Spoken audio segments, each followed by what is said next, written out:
Producer, impresario, billionaire.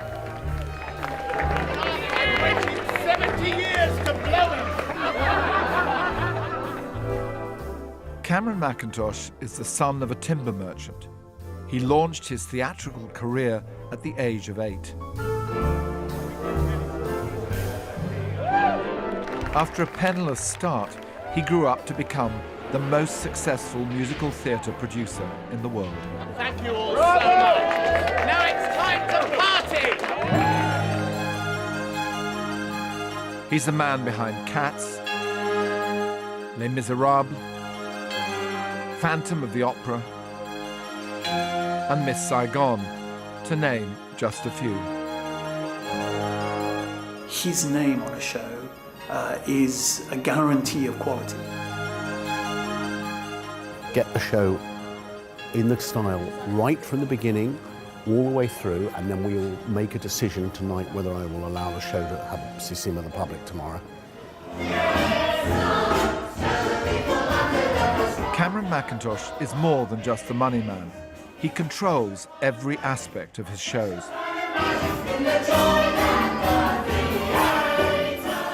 From the casting and choreography to the set and staging. It really is horrible.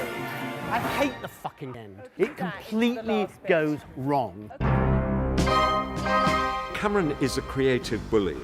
I couldn't be clearer. You can't argue with that. Have you not seen Oklahoma? It was about 10 o'clock at night and we were all exhausted and Cameron was making us do it again and again and again. One more go. Quickly, one more go. And it's mostly a virtue. Clearly, in the end, it's a triumphant virtue.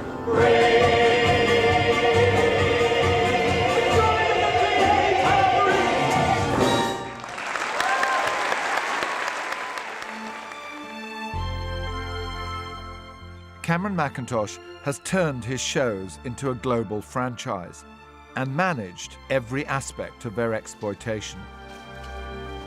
He's brilliant at selling the shows. Actually, to this day, I think when people think of Cats, they think of that logo even before they think of memory, if that's possible. With a presence around the world, the Mackintosh empire continues to expand. He has bought and renovated 7 London theatres and has just purchased an 8th. Yes, he's also a master builder, an architect, and an interior designer. Meet Cameron Mackintosh, the producer with the Midas touch.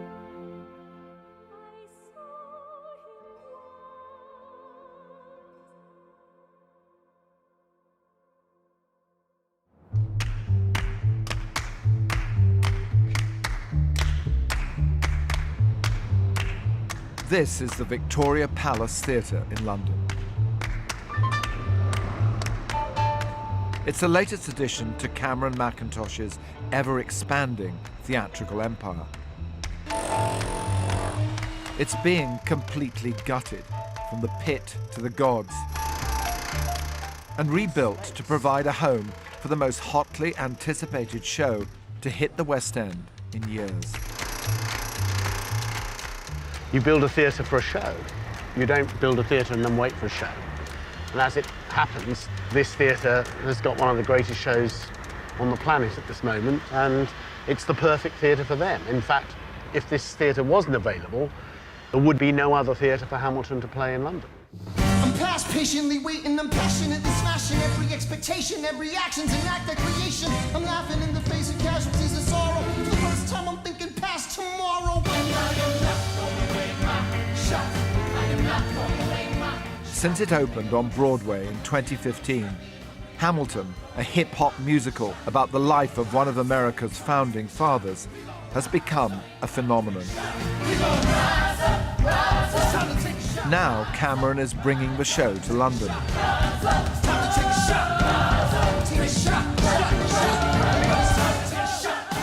But he needs to finish the theatre first.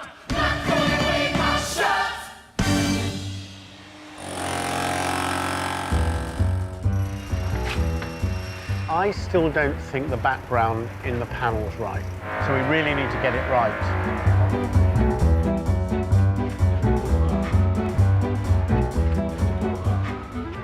He loves to interfere, which is good and bad.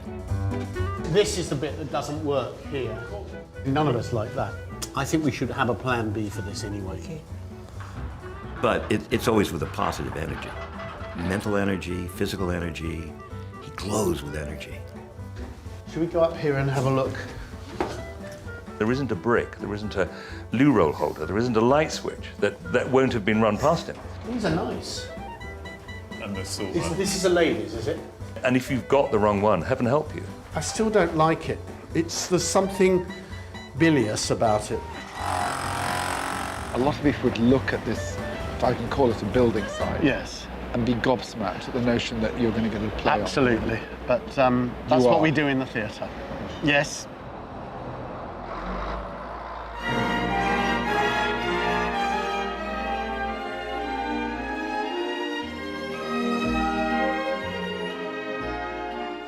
Britain has a long and colourful tradition of musical theatre.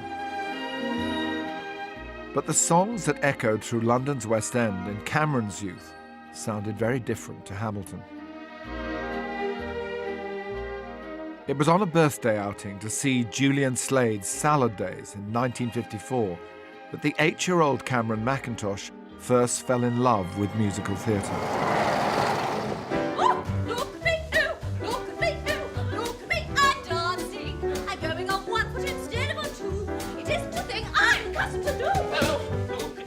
At the end of the performance, I introduced myself to Julian. He said, would I like to go backstage? And I went, yes, please. So he took me backstage and showed me how Minnie the Magic Piano was actually a dummy. So he lifted me up, showed me there was nothing inside. And I went, yes, this is what I'm going to do when I grow up. He was 8 years of age, and I said, is this your life? That's what I'm going to do.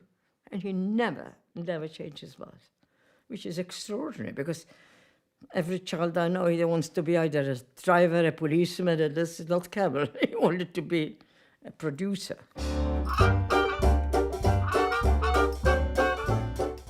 Homegrown British musicals like Salad Days may have captivated Cameron, but they paled in comparison to the exciting new imports from America.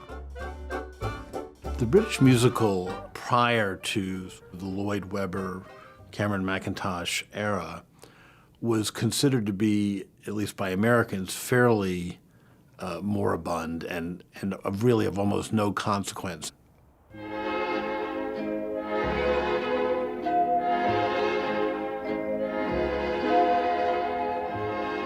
But one day, Cameron Mackintosh would change that. His path to becoming the world's most successful musical theatre producer began at an early age, during his school days at Prior Park College in Bath. His nickname was Darrell F. Mackintosh, after Darrell Zanuck, the legendary Hollywood producer. I was always banging on and putting on shows and going off to the theatre. That was what my nickname was, so one of the nicer nicknames I had at school. And so I used to put it on the posters. Darrell F. Mackintosh presents. Presents, yes. I used to charge £6 to go in, but if you gave me a penny at the beginning of term, which I used as the float, I was able, you got advance purchase tickets. So you're a producer? Well, yes, I was a producer from then. I was barking orders from a very early age. You know, there was no doubt that that's what I was going to do. And indeed, when I look back on my reports, most of them saying it would be really good if he actually paid attention to his schoolwork instead of his other interests.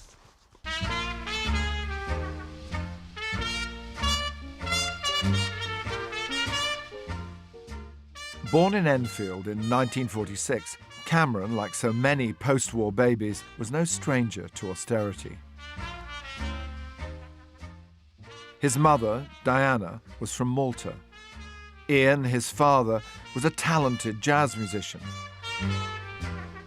During the war, he fought at Dunkirk and El Alamein. After being seriously injured, he got involved in ENSA, entertaining the British troops. My parents met in Naples. My mother was secretary to Nigel Patrick, the actor, and my father had been blown up several times in the desert and finally was repatriated with his trusty trumpet to work in ENSA there, and that's where he clapped eyes on my mother. After a week, he proposed. I said, for God's sake, I don't want to get married. I had so many boyfriends. I didn't really want to get married to anybody.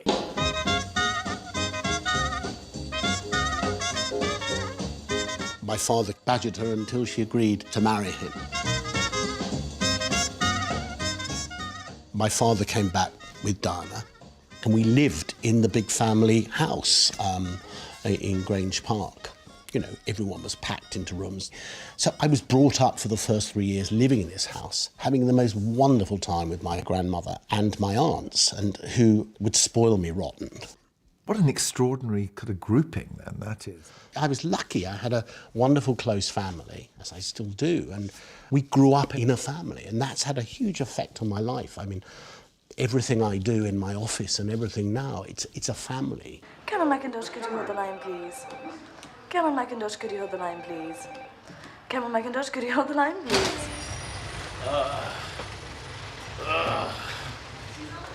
How's your throat this morning? It's just about there at the moment. Hello, Liz, she's on the call. Oh my God. I'm going to need to take some of this She's on intravenously. the telephone, I'm afraid. The core of this company have been together for over 20 years, and that is like a family. Good afternoon, Cameron Mackintosh. Of course, can I just ask who's calling? Cameron is my employer. I would argue he's one of my closest friends. He's someone in which I would confide anything. He's someone I go to for advice. Very good. See you later. Catch up. I hope everything is all right with Mum. Yeah, thank you. Cameron, though, is very, very clear that there's a line that you don't cross where friendship stops and work starts. I do need another thing for going through with him. Well, David's doing that, is he? Well, I don't know. I gave it to you. I gave you the 2 pieces of paper. I said, well, the notes, and then I'd written down another whole page of what the numbers, what the shows were in alphabetical order, and what the numbers were. Well, you must have that. Okay.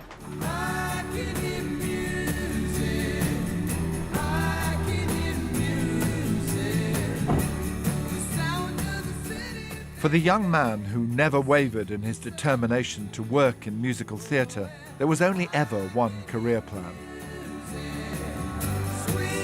At the age of 17, Cameron enrolled at the Central School of Speech and Drama to do a course in stage management. But it soon became clear that this wasn't the sort of theatrical education he craved.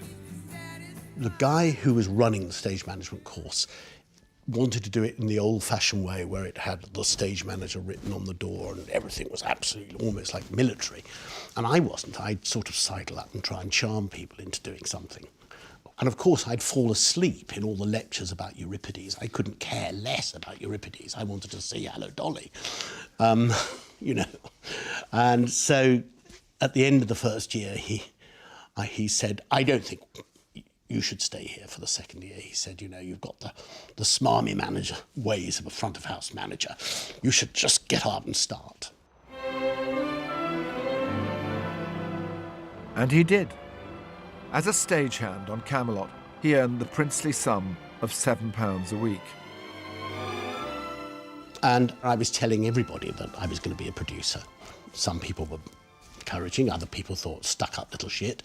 And in Shepherd's Market, long before the hookers, there were lovely greengrocers, lovely fishmongers, and I had this little belling, little tiny oven and 2 rings.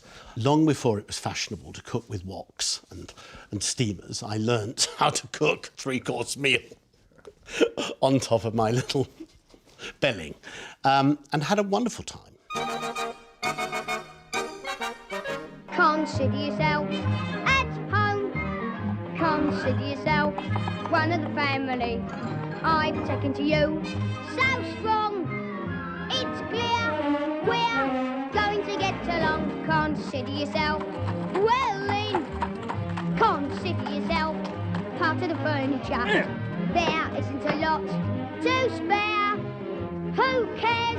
Whatever we got we share. If it's your chance. When his stint at Drury Lane ended, Cameron moved on to become assistant stage manager on Oliver. Always your chance we'll meet. It would be a defining moment on his path to becoming a producer. One of the two ASMs had to be in the show, which was pretty embarrassing, because particularly I had no intention of ever being an actor.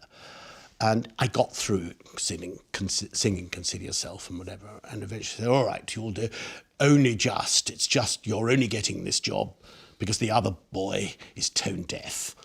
And so that's how I got to be in Oliver. Far after some consideration we can state, consider yourself one of us. Given that you were both on stage, however limited your talents were, and you were also being the ASM, so you were able to see this from both perspectives. I was, and I just learned how the theatre went together. And what I loved about Oliver, seeing it, and I just remember it as if I'm watching it for the first time today, is I was completely immersed in this world. And Lionel Bart's extraordinary music and lyrics sort of absolutely had captured the essence of the Dickens novel. And Sean Kenny's sets and the lighting wasn't trying to recreate a real Dickens London. It took you into a whole world. And I realised later in life that that is the duty of a musical, within the first 5 to 10 minutes, to create a world that you totally believe in. He lives and breathes every moment of a show as he's watching it. I think lighting is one of the things Cameron really loves. That sort of sense of being able to change a space is something he loves. He knows that you can, the flick of a switch, there's, a bit of a cue, a bit of a something, and the whole world changes. You've got to pick a pocket or two. You've got to pick a pocket or two. Boys, you've got to pick a pocket or two. Cameron Mackintosh was just 20 years old when he set up his first theatre management company with fellow producer Robin Alexander. They sailed pretty close to the wind. I hear a story that Robin's wife had to sell her jewellery to pay the actors. Tell me about that. It's totally true. Well, we would have to go to the pawn shop some weeks. If there wasn't enough money to pay the actors, she said, all right, Thursday night, how much have you got, boys? And she'd hand the jewels, we'd go to the pawn shop, and we paid the actors. We never had any money. Oh, why should we break our backs stupidly paying tax? Better get some untaxed income. You better pick a pocket or two. Why should we all break our backs? Better pick a pocket or two. He literally flew by the seat of his pants. It was before most of the regulations that govern the way we work, before financial restrictions, industrial relations were a lot more easy. And he literally lived on a hand-to-mouth basis as he put his shows on, which is, of course, a brilliant, brilliant way of learning your craft. Cameron soon learnt that in show business, a degree of role play is required. Every up-and-coming producer needs a secretary, and so did he. You always told me from the start, you never to say, you are my mother, because it would look very bad for me if I didn't have a secretary. So I said, what do I say? He said, say nothing, say it's Cameron Mackintosh Productions. I'm excited about you employing your mother. I mean, how did it happen? I had to have someone to type the letters, and my mother said she'd do it. She used to boil eggs on an upturned electric fire for lunch because she said, you can't afford to go out, you're going to have an egg sandwich. In olden days, a glimpse of stocking was looked on as something shocking, but now God knows anything goes. A revival of Cole Porter's classic Anything Goes was Cameron's first bid for the big time. He believed it had the ingredients to be a surefire hit. I sat there, and within halfway through the first act, I knew it was going to be a disaster. How did you know? That knot in the stomach. And I was in the middle of a row, and I was just counting the seconds to the interval so I could sprint out. And I've never, ever sat in the theatre on an opening night ever again. Anything Goes Then is your debut flop. It was my debut flop. And I remember when I was crying that the show was coming off, and I'd been through hell and back with everything that could possibly happen go wrong. And Richard Mills then was running the whole of Bernard Delfont's empire, who owned this theatre. And he just said, Cameron, if you can survive this, if you can get through this, you'll survive in the theatre. So when I lost money on my first shows, and a lot of money, for me to be in debt to £50,000 in the late 60s was a lot of money, with no security and nothing. And I think it was at that point that I went, this is what is normal. This is what you have to do if you want to get on in this profession. Nobody owes you a living.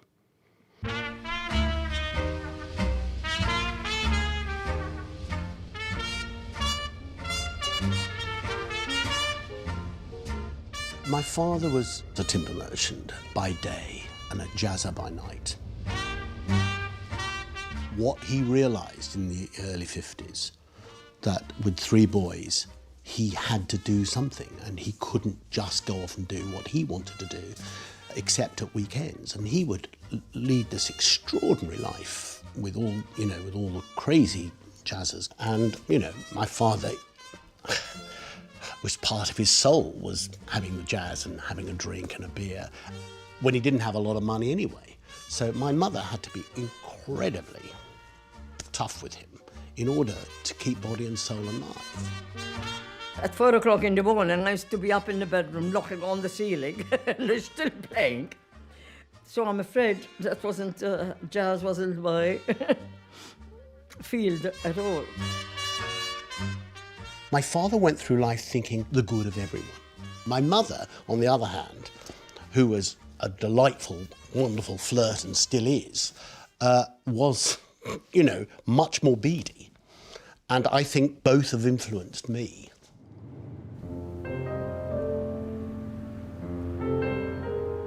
By the mid-1970s, Cameron was still struggling to make his mark as a producer, when a low-budget production staged off the M1 near Milton Keynes caught his eye.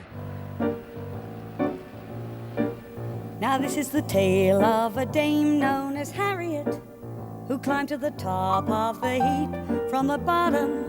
A beautiful life was her claim, and to vary it, she wanted the sun and the moon, and she got 'em. It was called Side by Side, and it included some of the greatest songs from Stephen Sondheim's shows. All the producers were invited down to see it, and every one of them declined or thought Sondheim would never work. So I said I would come.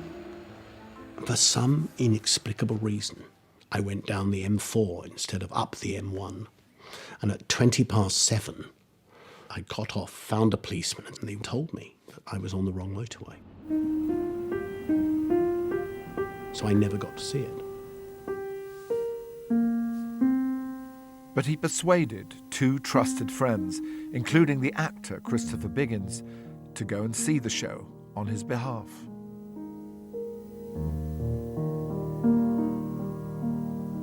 Isn't it rich? Are we a pair? Me here at last on the ground, you in midair. Send in the clowns.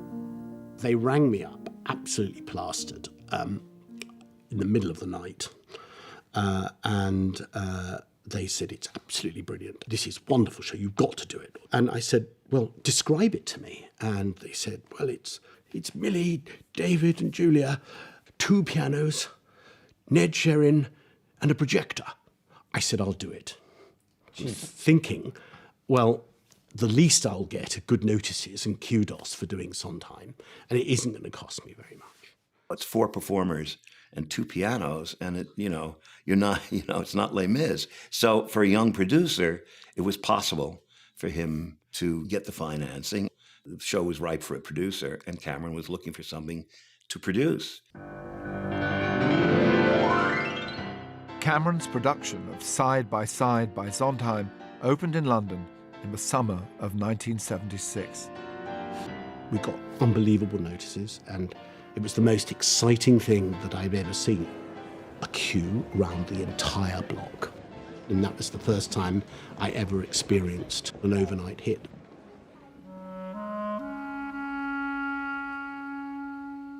It was the one where we got to be on the map a bit. And, so it was just very lucky. And it was the most wonderful revelation of Stephen's talent. I think it was absolutely the Rolling Stone that started his fantastically deserved reputation in this country and led to so many other shows. Isn't it rich?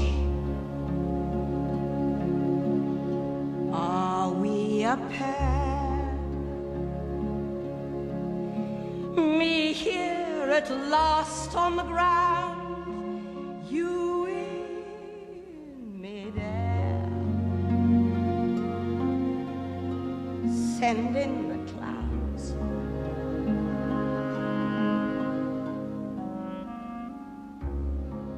After the success of Side by Side, the entrepreneur in Cameron came to the fore. Theatre in London was thriving, but he sensed the regions were being ignored. After the war, they had all these huge theatres sitting, waiting like this, saying, will somebody put something on in me?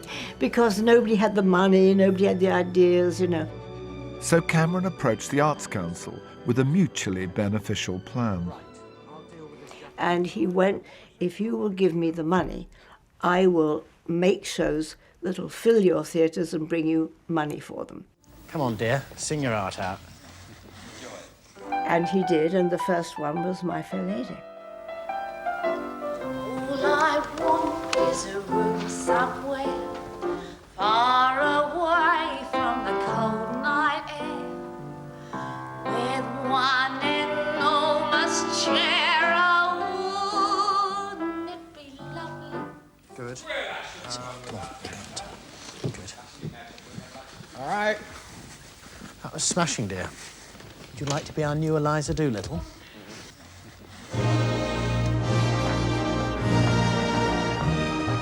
With My Fair Lady, Cameron Mackintosh established something that would stay with him for the rest of his career. The guarantee that regional audiences would enjoy productions every bit as ambitious as those in London's West End.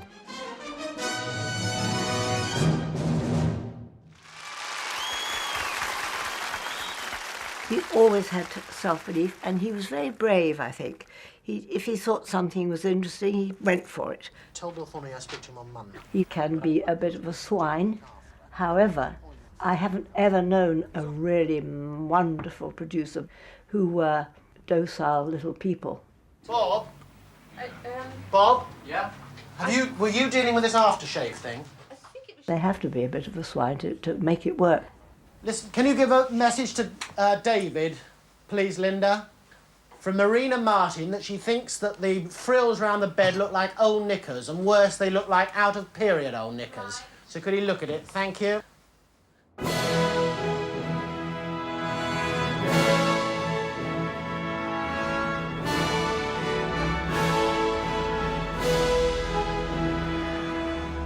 In the spring of 1980, the two men who would become the leading lights of British musical theatre met for the first time over lunch at the Savile Club in London.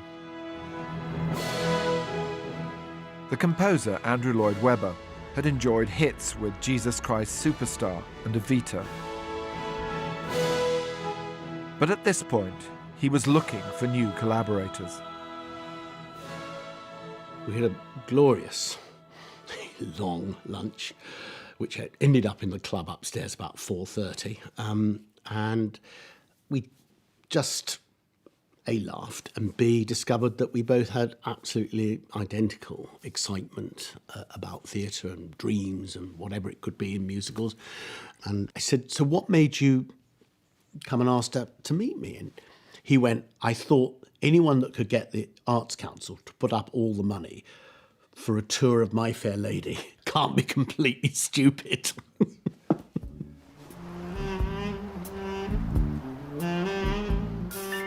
The evening ended at Andrew Lloyd Webber's flat, where he played Cameron snatches of his new musical, based on a collection of poems by T.S. Eliot, Old Possum's Book of Practical Cats.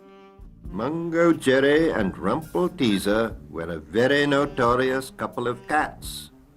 As knockabout clowns, quick change comedians, tightrope walkers and acrobats. I felt there was something there. There was some magic in there. So I trotted off to find out if anyone was interested, and so did he. And 3 months later, we both sort of having another catch-up, and there were no bites. A lot of people had said to me, oh, that Cats thing is a dreadful idea. What with the glare of his eyes and his yawning, the peaks and the pollicles quickly took warning. He looked at the sky and he gave a great leap, and they, every last one of them, scattered like sheep. And when the police stock returned to his beat, there wasn't a single one left in the street.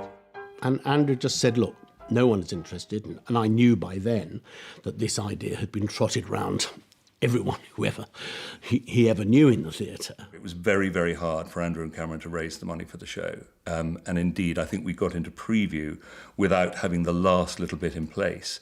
Andrew took a second mortgage on his house. Cameron stumped up everything he could. It was probably the riskiest thing, certainly the riskiest thing they'd ever done, and in my small way, the riskiest thing I had.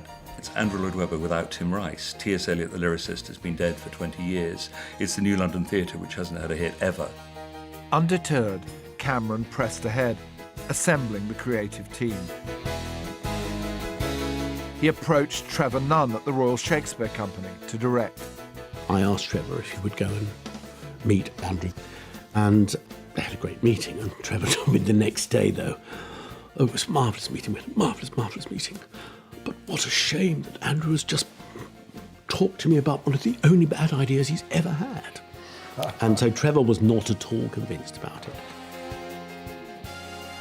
But Cameron's powers of persuasion prevailed. With Trevor on board, they were able to convince classical actress Judi Dench to play the leading role of Grisabella. Boosted by Judy's star power, the show moved from page to stage at breakneck speed. At the outset, there was no definitive story and there were no assignable characters. I mean, that's a tall order. There was no script. In fact, the working script was still called Practical Cats. It wasn't until later Trevor said, do you actually need the word practical? Why don't we just call it Cats? And we all went, OK. The number of people who asked me with an embarrassed smile on their face, doing a show about pussycats? Really? Cats are not pussycats in my book. They're street animals, they're earthy, they're athletic, and this is a show that is going to be very much about dance. Britain had never had a successful dance musical. That was Broadway's domain. But Cameron knew choreographer Gillian Lynn could inject the feline sassiness they needed. Really pull and pull yourself out. Sit and be surprised to see your own leg. I gave them a long and difficult class every day so that we could find the way to be cats, because it meant a lot of hard work on the body to change it and make it achieve strange lines and things like that. It's a tough show.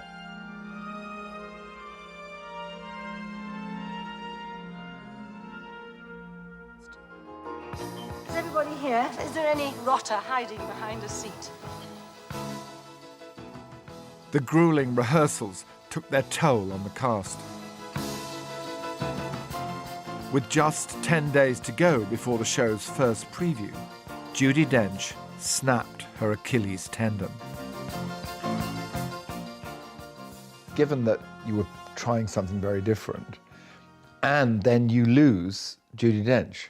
Well, she was in hospital. There's lovely pictures of Andrew and I round her bed, gazing woefully at her, sort of bandaging, wishing her to get well very quick. With Judi out of action, they brought in Elaine Paige. Elaine was very famous. Elaine had that surefire voice. Elaine could dance. There were 10 days left. Judi was an actress who could sing. Elaine was a singer who could act. The show now needed a hit song to play to Elaine's strength. I mean, originally, Memory wasn't in the show as we were casting it and putting it together. And the big song was going to be Grisabella the Glamour Cat. That was her peak number. Remark the cat who hesitates towards you. It's a wonderful, haunting song, but it wasn't the pivotal song that the show needed. And Trevor was spot on saying this to Andrew. He said, we need something else.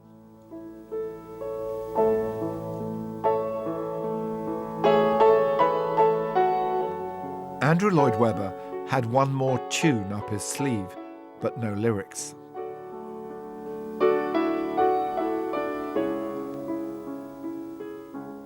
So piecing together fragments from T.S. Eliot's unfinished poems, supplied by his widow Valerie, Trevor Nunn penned the song that would become the show's most memorable number. All alone in the moonlight, I can smile at the old days. I was beautiful then. I remember the time I knew what happiness was. Nobody was sure that it would work, because everybody had been telling us it was ridiculous. It couldn't work, you know. A show about cats was ridiculous. Who wanted to see that?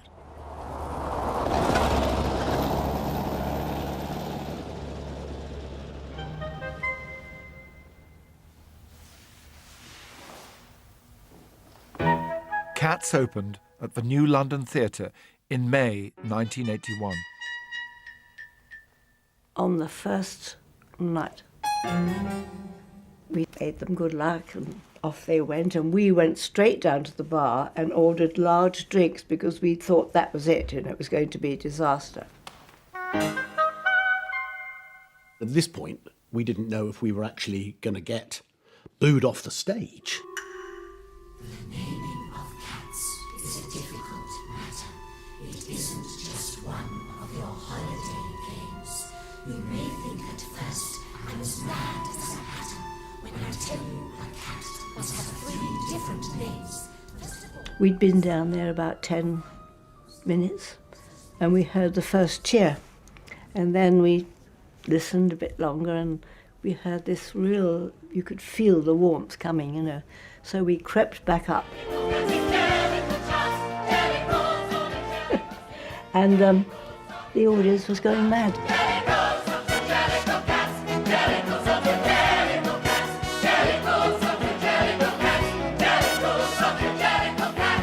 So we rushed straight back to the bar and had another one to celebrate.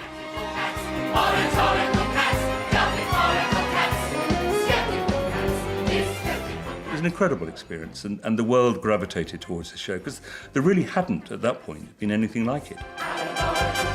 Metaphorical cats, statistical cats, and mystical cats, political cats, hypocritical cats, clerical cats, hysterical cats, cynical cats, rabbinical cats. So it became probably your first really massive hit. It changed my life. This extraordinary success happened and I was able to pay off my debts. And I realised within 6 months that there was such an international appetite for wanting to do the show that this was going to kind of success you dream of, in a career, which, unless I was stupid, would allow me to have the most precious thing that there is in the theatre, and that's freedom of choice to do what I wanted and not just have to do a show to make a living.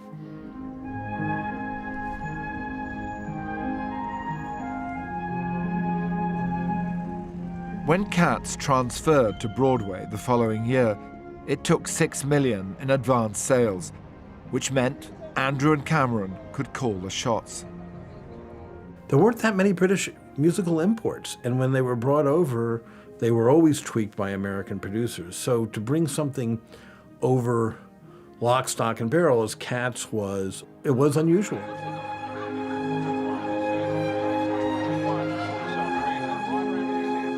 Cats was just an enormous hit, and for the British musical to generate a hit of that magnitude in modern times was really unheard of.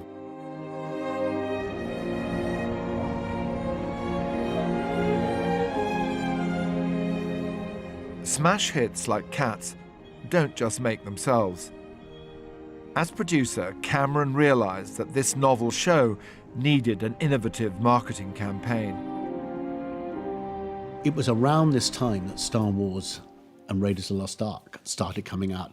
And these phenomenal shows were A, captivating the world, and B, starting a merchandising franchise, the like of which we'd never seen. They had very, very strong logos. And I said, we need to have something like that. Cats made history in marketing because the idea that you would have an abstract poster and a logo with two cat's eyes, that you wouldn't bill stars, you wouldn't even bill Andrew Lloyd Webber's name, that you would sort of merchandise it as a product in a way that wasn't typical of the way Broadway shows or West End shows done. That was sort of a stroke of marketing genius that no one had thought of before, and it changed the whole industry.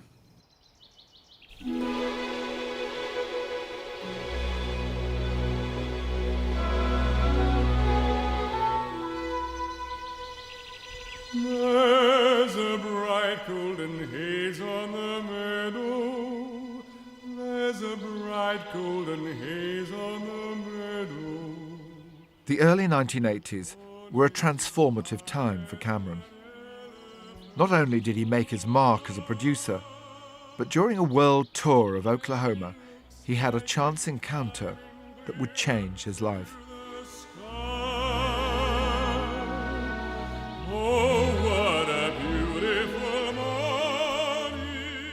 On the opening night in Adelaide, I suddenly noticed somebody across a crowded room, and I go, who is that? And that was an incredibly good-looking 22-year-old Australian called Michael the Pearl Trench. When I first met Cameron, everyone was lined up to meet him on the opening night, and it was quite funny because we'd all had an idea who this person, Cameron Mackintosh, was coming over from UK. It was his production, and it was almost like a royal lineup.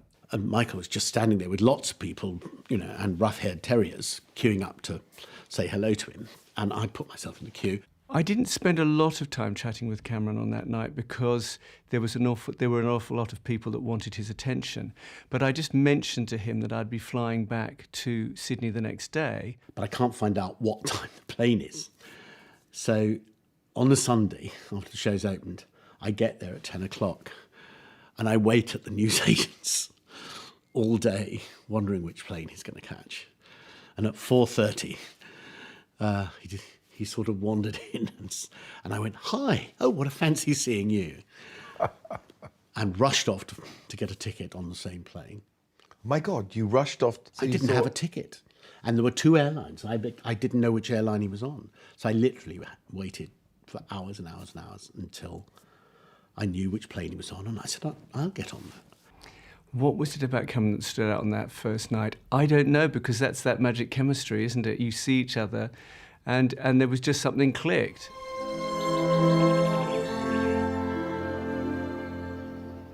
It's not a coincidence that Some Enchanted Evening is a song that means a lot to us, because it was literally across a crowded room.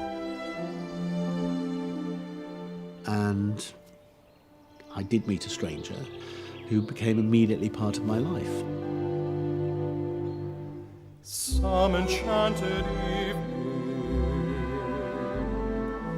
you may see a stranger.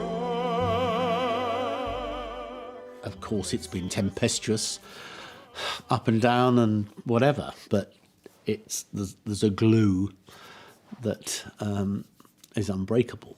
I was telling this story at a dinner where Cameron was about 10 years after we'd met, and Cameron said, "That's not actually what happened." And I said, "What do you mean, Cameron? I was there." He said, "Actually, I'd been at the airport since 8 o'clock in the morning because I didn't know what flight you're on, and I never knew that. I just thought we turned up at the same time."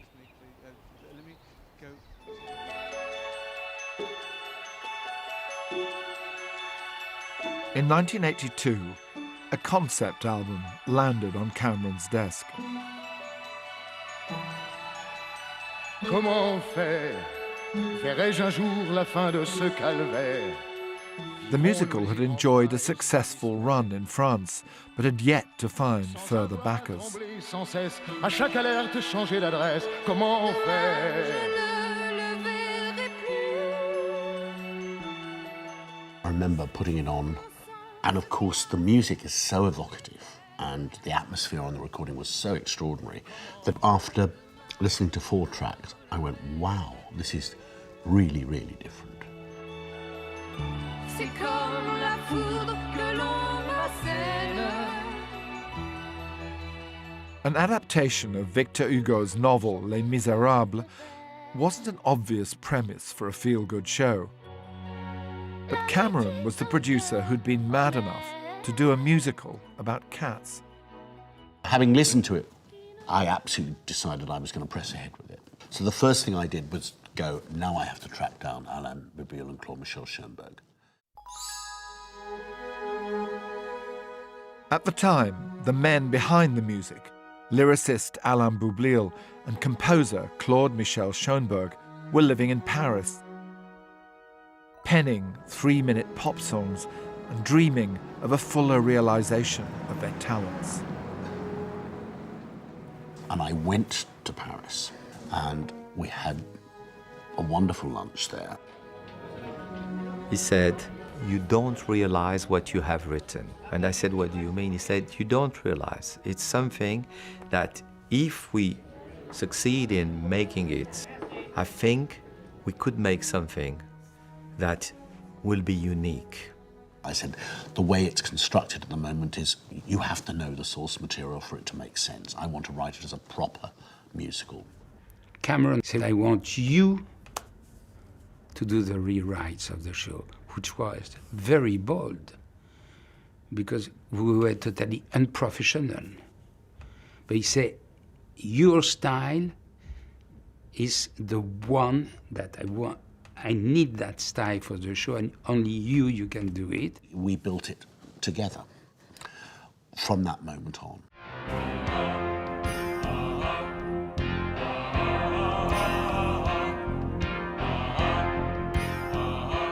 Fresh from their success with an epic production of Nicholas Nickleby, Trevor Nunn and John Caird were brought in to direct, while John Napier began work on an ingeniously sculptural set.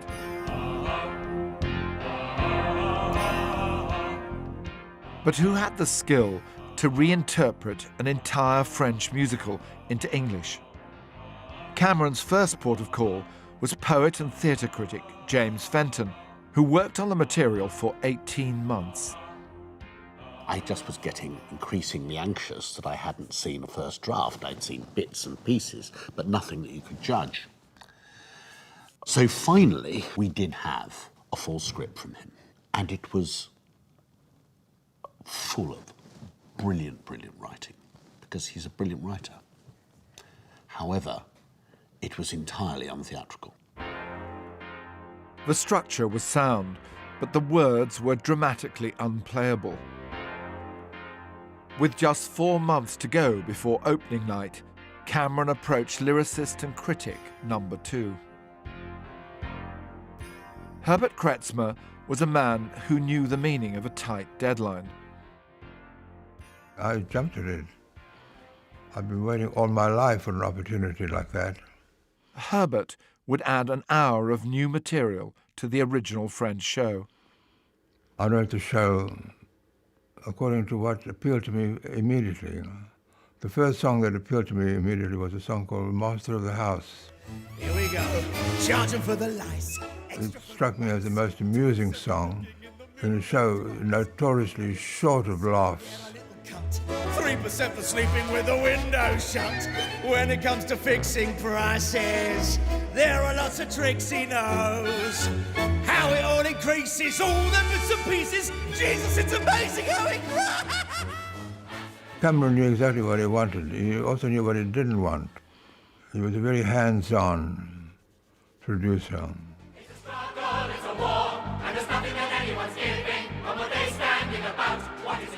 Les Miserables opened at the Barbican in October 1985. At the end of the day, you're another day colder. And the shirt on your back doesn't keep out the chill. And the righteous hurry past. It was one of the most amazing nights of my life. And 2 hours later, when the press came in, I did the fateful thing of walking down, reading terrible review after terrible review. We got a very bad review from the Daily Mail, who threw caution to the winds and really blasted the show and called it the Glums. But the public loved it. It was tremendous. Did you? Yes. You enjoyed it? Very much indeed. I think this is absolutely marvellous theatre, just wonderful theatre. One of the best we've ever seen. Complete breakthrough in the theatre because it's just a musical and opera together with so much message in it, and I think it's just absolutely fantastic. Magnifique. And you're French. Ah, je suis français. Did you see them going off to fight? Children of the barricade who didn't last the night.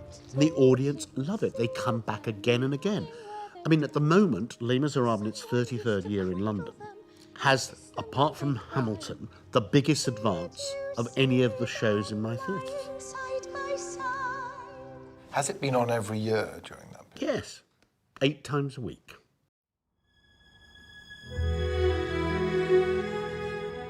While Cameron was working on Les Mis, he got a call from Andrew Lloyd Webber, who was keen to co-produce a musical about a disfigured genius who falls hopelessly in love with an opera singer.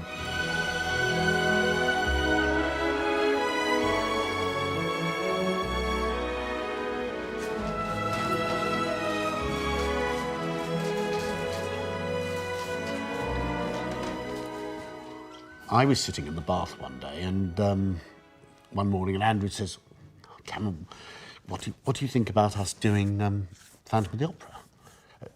Wouldn't it be fun for us to produce that?" And I went, that's quite an interesting idea. And we agreed that what we wanted was to do a musical romance, a Gothic romance, because of what Andrew was doing at the time during this year musically. His father, Bill, had died, and he wrote the wonderful Requiem in memory of his father, and in the doing so was discovering the extraordinary range of Sarah Brightman's voice.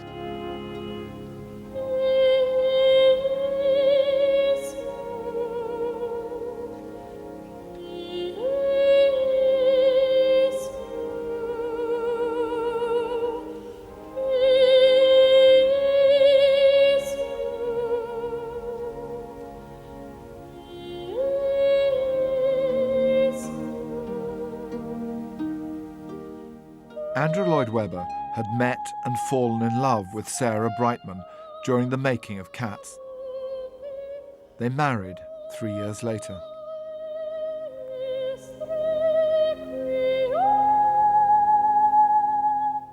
I think Sarah was the remarkable catalyst for the show, in that her voice, who she was, the fact that she and Andrew had this extraordinary relationship, all touched on the ingredients that were necessary to explode this, and give him a reason for writing it.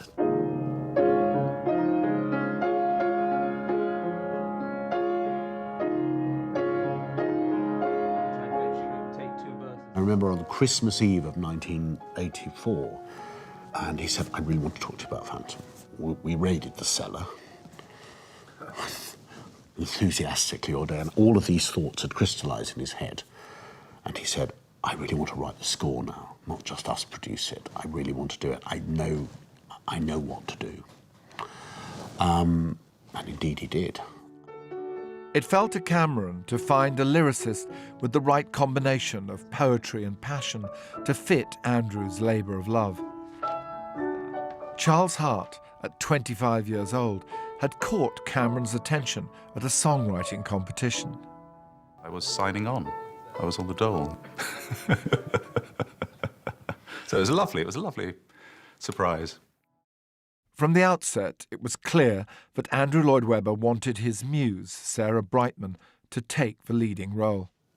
It was a huge risk for a composer to say, I've written a show, but my wife's got a star in it. Particularly as, even though I totally agreed that Sarah was right for the part, she didn't have much acting experience. So they had their leading lady. But who to cast as the Phantom remained an unsolved problem. Having spoken to Andrew, I said, we need to buy time, I need to push it back. And literally we put it back 6 months to October of that year. Because I realised we were heading to a car crash if we tried to hit that date without a satisfactory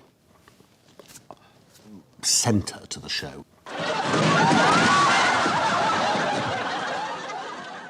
It was Sarah Brightman who finally found an unlikely co-star.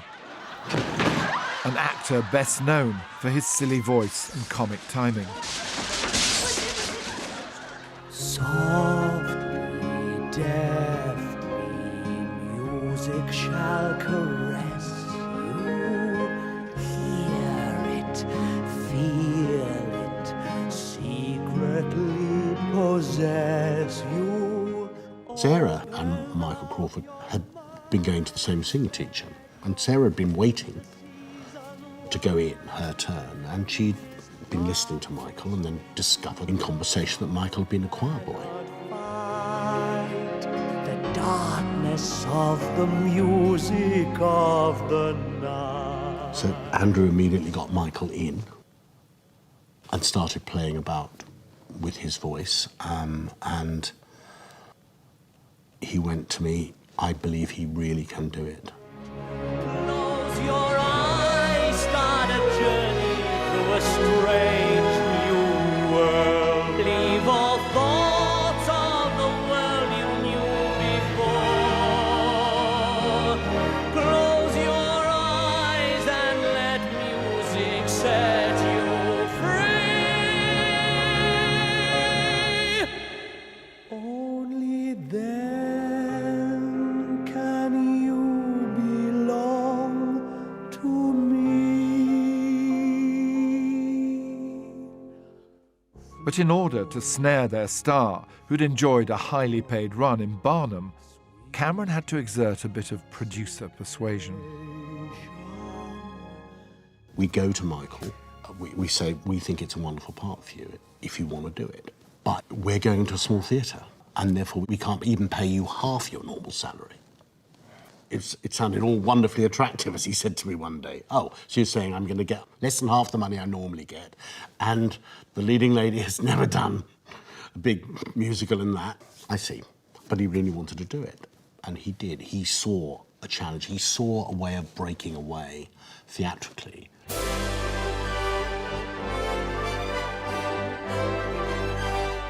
The Phantom of the Opera opened in October 1986.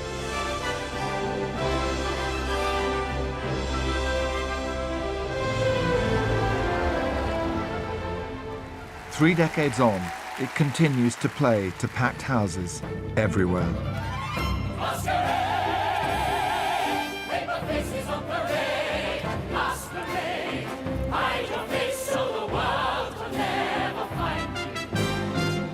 With Andrew Lloyd Webber, what Cameron has done, he's turned the musical into an international franchise, which is a great thing for him and for the British musical and for the you know, the British export industry.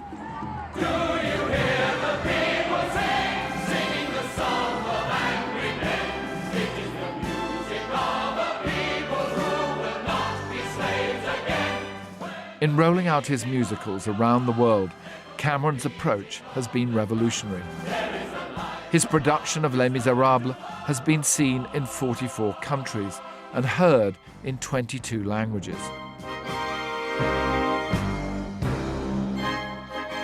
What's hard to believe is that each new Mackintosh production, like tonight's performance in Sao Paulo, is personally overseen by the eagle-eyed producer himself. The spots can then spread over everybody like they're all stars then, Oh, okay? very good. I think we should go into the colours of Brazil. What a wonderful performance. It was interesting. The first 45 minutes, I was going, it's very good. And it was safe. And that's what you have to remember. The show must never, ever be safe. The spirit of revolution has to go from the first moment of the score. Cameron is a British original.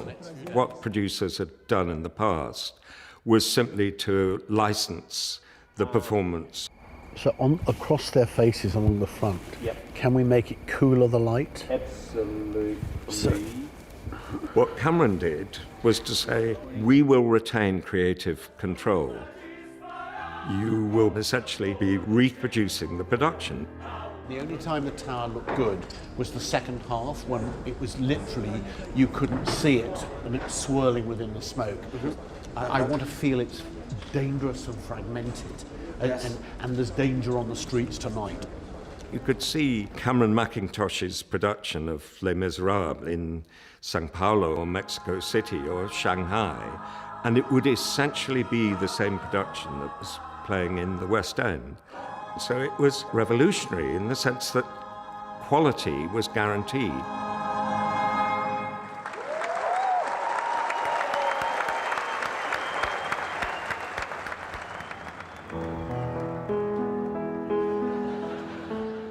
For a man who started his career working from his friend's spare room with his mother as his secretary, Cameron Mackintosh has come a long way.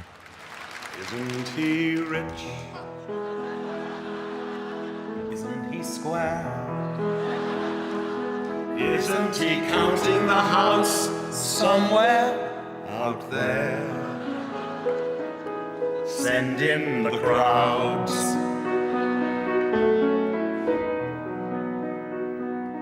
Acts on his whims. Took a big chance.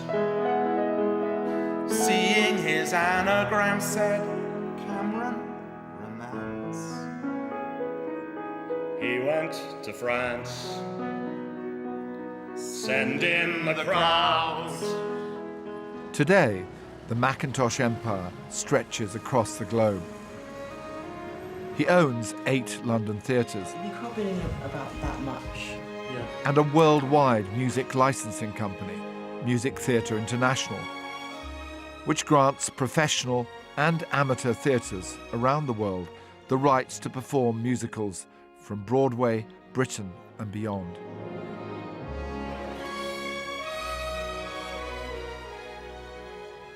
Last year, Cameron Mackintosh Inc. had a turnover of nearly £145 million. He's never set out to acquire wealth. He never set out to become a rich man. He set out to do shows in a really good way, and hopefully the audience would like it. Of course, he loves having money and the power that gives you, if you like, to do what you want to do professionally and personally. That's what we need to get. That is now what's got to be on the canopy. Yeah. So do you want me to change everything to that? Yes. I think it's beautiful. I think it's beautiful. I think I it's really do. really good. I think you do it on the programme, everything. It's what we've been needing to do. Most of what he has earned, he's ploughed back into the business. You know, he's not sitting on massive pots of cash. You know, his wealth is there for anyone to see in a chain of theatres or in a pile of copyrights. Though the art is what drives him, and he's always said, the art is what I'm interested in, the art is what is important. The fact is that the art is always underpinned with a very carefully constructed deal.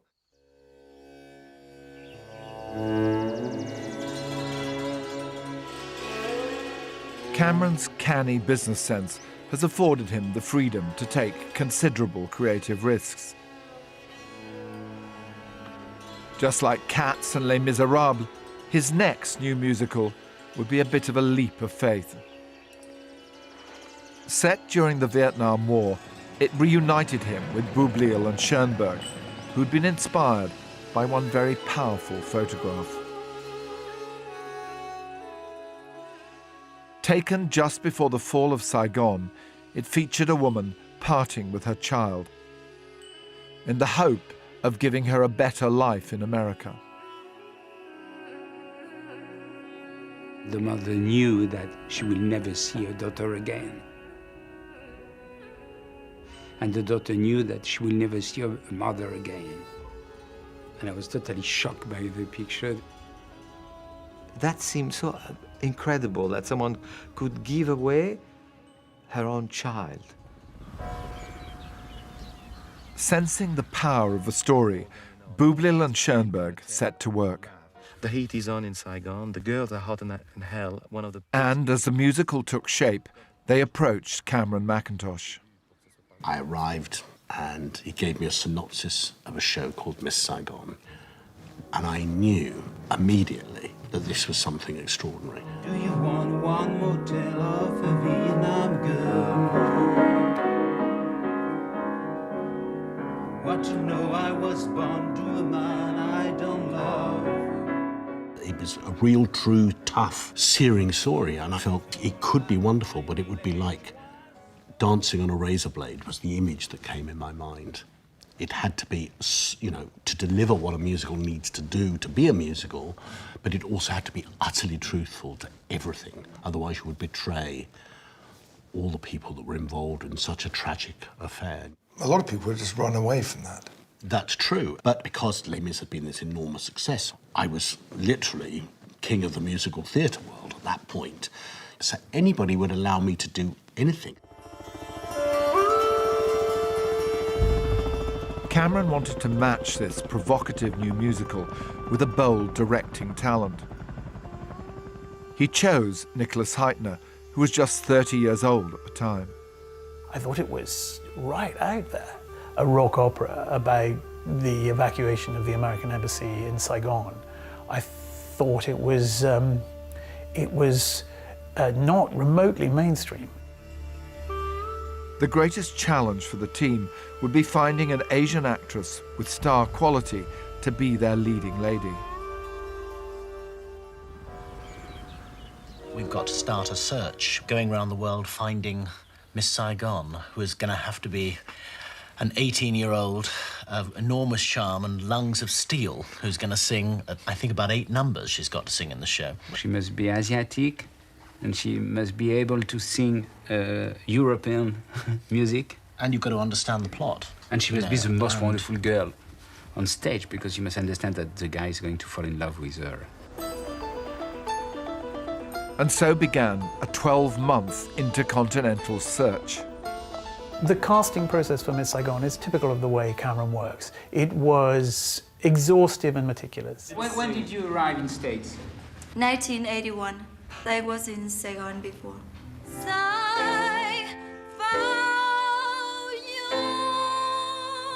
It's almost there. We flew to New York.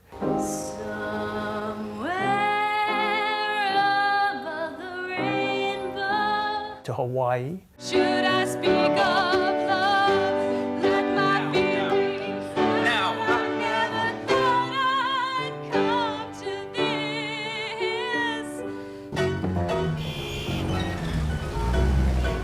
By the time they reached the Philippines, after a year on the road, the team was starting to despair. But in Manila, they finally had a breakthrough. We set up all these auditions there. Literally thousands and thousands of people came. And at first, people were very wary, you know, because normally people only went there to find housekeepers. Or the idea of someone seriously wanting to take Filipinos there and put them on London or Broadway was not true. But at the moment they found out it was really true, it had an incredible effect within the country. Asking as little as you can. We held 2 or 3 days of auditions, and it was during those auditions that a large part of the London company came, including Les Mis&eacute, Could you autograph this for me? who arrived with the score of Les Miserables and asked Alain Claude Michel to sign it, which felt like a good move. For Leanne, who is very talented. Thank you. Now, Lea Salonga was the Julie Andrews we discovered of Manila. I mean, she was a star from the age of 8. This one, it's a duet. She then sang with a kind of incandescent sincerity that just swept everybody away. You are sunlight and I moon, joined here, brightening the sky with the flame of love. There was barely any debate. She was so obviously who we needed.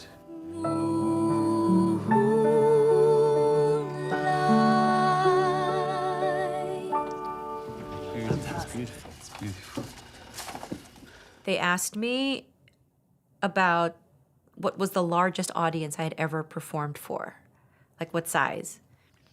And I said, I think it was around, I opened for Stevie Wonder, it was about 10,000 people, I really don't know, it was dark. And then Alain looked at me and said, I think you answered our question.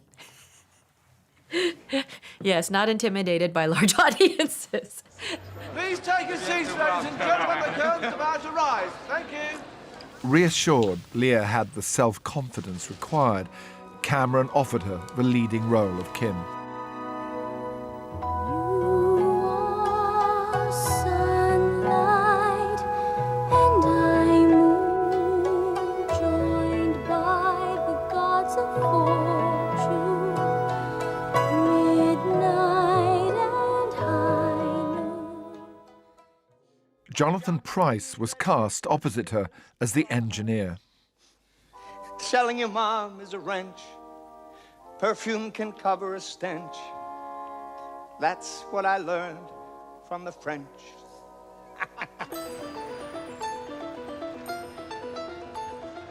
It's actually here, and I can't quite believe it. The show opened at the Drury Lane Theatre in London to great acclaim. Good shows always travel, and I think this is a good show. So keep our fingers crossed. Right, okay, thanks. Voila! The next stop was Broadway, where Cameron's decision to import Jonathan, a white Brit, to play the Eurasian lead sparked a heated battle with the American Actors Union. The casting of Jonathan Pryce was controversial, and American Equity protested that an Asian had not been cast in the role. Suddenly, it became a huge controversy, which was in every newspaper all around the world. You got this significant resistance to Jonathan Pryce, and then you dealt with it. Just tell me about that story and what happened. I mean, it never occurred to us. We just tried to do the best casting, and of course, it was, I wouldn't have dreamt of taking it to New York.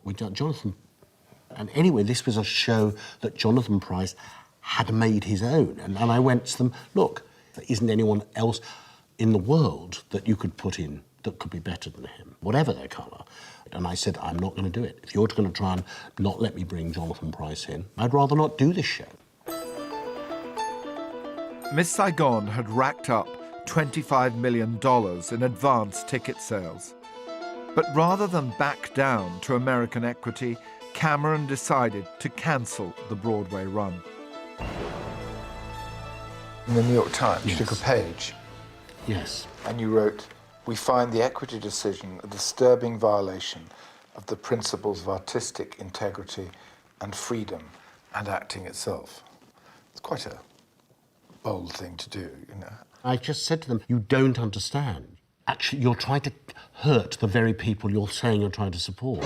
Miss Me Maya's just been found. She hit the day we closed the bar. She hit the day we closed the bar. Show her that we don't forget. Show her that Asian actors had been passed over.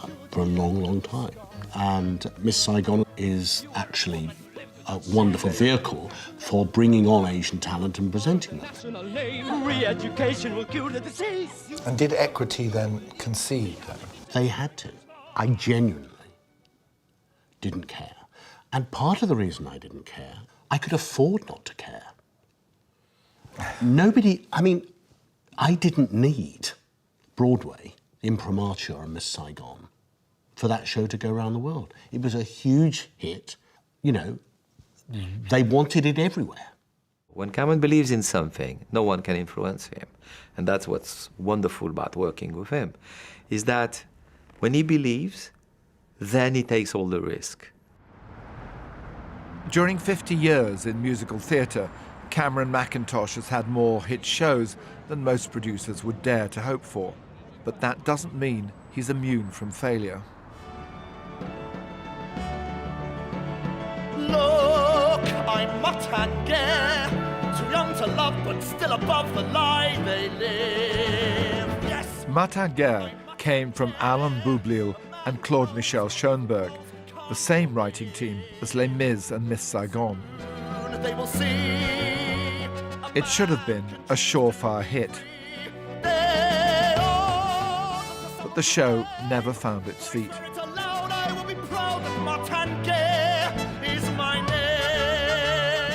I love Martingale. I think Martingale has some of the greatest music that Claude Michel has ever written in it. But the problem is the show wasn't properly formed. It wasn't watertight.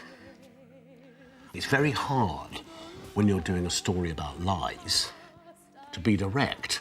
In the musical theatre, most songs are everything is coming up roses. It's definite. There's no business like show business.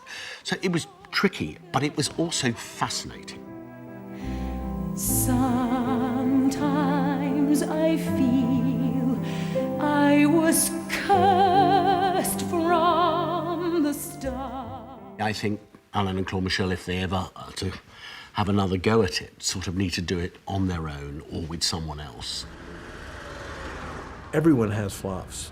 Rodgers and Hammerstein had a flop. Cole Porter had flops. Stephen Sondheim, by his own admissions, had many flops. But you're remembered for your successes in the theater.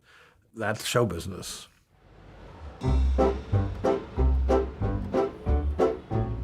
Show business is also about continuity and regeneration. And for Cameron, the search for new talent never stops. This is Charlie Stemp, the star of Cameron's latest revival, Half a Sixpence.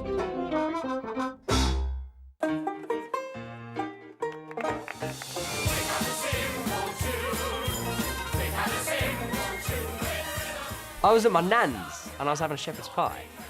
And I got a call from my agent. And he said, listen, you didn't get the cover. You got the part instead.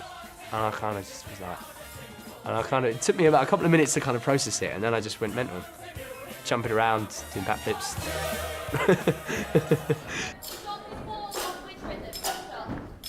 Half a Sixpence opened in Chichester before transferring to the Noel Coward Theatre in London. The move was not an easy one. I don't want to put people off the show because we're throwing something at them which just isn't ready to work in this building. And, you know, we've got 24 hours until an audience space to see it, which is worrying me greatly. He wanted to change one of the numbers in the show called Back the Right Horse, and he wanted to change the number completely.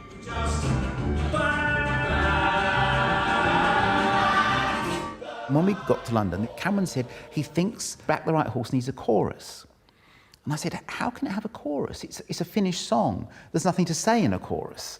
What we're not celebrating with an overnight hit is the magic of the theatre. The magic that happens with opening night. Mm-hmm. That's the kind of idea which is contagious. This is all about him. Interesting. So we arrived at the theatre, and Cameron had us in this little tiny room upstairs at the theatre. Continuing in the magic room. So we've got a chorus idea. Great. Let's hear it and see what it says to us. Oh, the joy of the theatre is a joy that we can all embrace. We know there is nothing greater than to see we put a smile upon a stranger's face. There's a spell that we fall under, the most wonderful of things. Is it comic, is it tragic? There's a special kind of magic in the joy that the theatre brings. Fine, it's wonderful. It's wonderful. Da da da da da da da da da da da da da da da da dum bum. A better version of that. Okay. Okay. Wow. Wow. When are we putting that in? Monday. We were probably in the room for about all day doing one number, which was exhausting. It really is horrible. I hate the fucking end. It completely goes wrong from that point onwards. And it's everything I said I didn't want. Cameron doesn't get angry. Cameron gets passionate. And he gets very passionate because he truly cares about it. So when he doesn't get what he tries to find a way to explain what he wants. No, I don't. I want to do Oklahoma. They never, once they come down to the line... You mean the joy line? Yes, they should sing it direct to the audience, like real people. Have you not seen Oklahoma? I have seen it. Fine. Well, that's why it's one of the greatest numbers in show business. Should we get into the joy line? Sway! We were all in a room and it was about 10 o'clock at night and we were all exhausted and Cameron was making us do it again and again and again, and finally, by the end of the day, we got it. And it just clicked. That's it. It'll be perfect. So I think it's going to be charming. I think it's going to be a lovely number. And everyone in the room was exhausted. But you could just see Cameron was so kind of energetic and passionate because he finally made it work. He will find a way to get what he wants. And it always works. It does.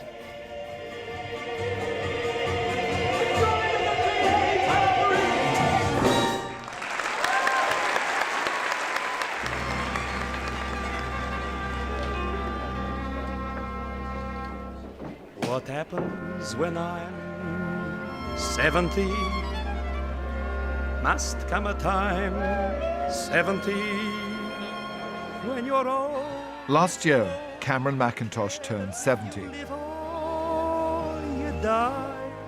And in time-honoured tradition, he threw a big party. Consolation's the money you may have put by. Thank you all so much. Now it's time to party! The situation. I'm a bad un, and the bad un I shall stay. You'll be seeing. As I was reviewing my own situation about what to do about it, I thought the best present I could ever give myself is to invite everybody from all the parts of my life that have made my life so happy and have brought me such fun and such joy. The only thing is, I never thought you'd all turn up. He has this great warmth for people, but he has a massive warmth for showbiz and for just for theatre and making people respond to theatre. That gives him a huge high.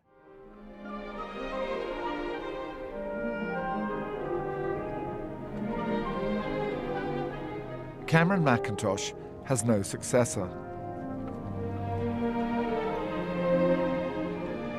One day, his fortune will pass on to his foundation.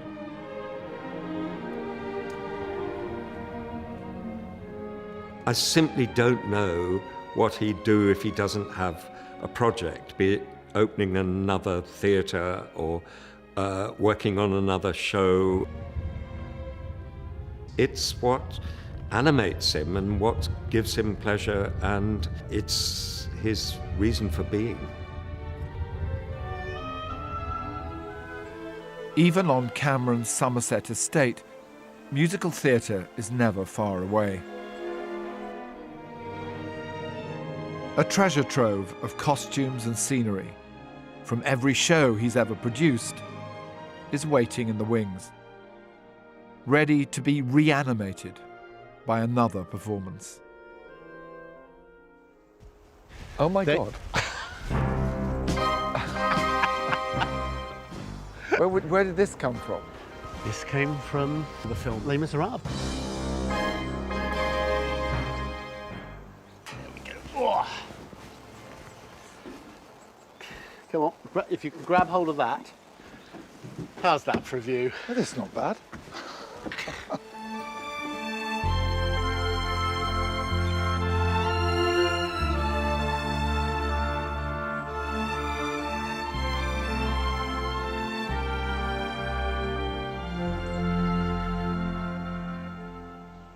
I've got two big dairy farms, one there and one there.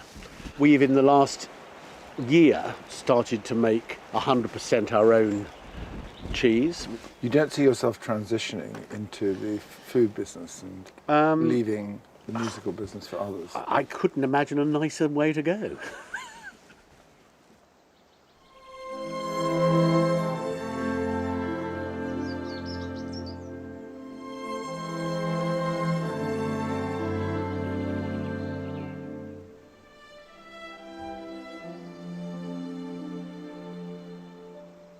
He's built a little fiefdom, and it's gorgeous. And it's always growing and changing. That's the other thing about it. You know, he doesn't let it alone. He's the restlessness of his mind and his imagination, and in the true sense of the word ambition, is endless. He remains, I think, a sort of a boy at heart. He's the boy who never grew up. I once said, when you go to meet him, you expect to meet Citizen Kane, this man who's worth millions, if not billions. And what you get is Peter Pan.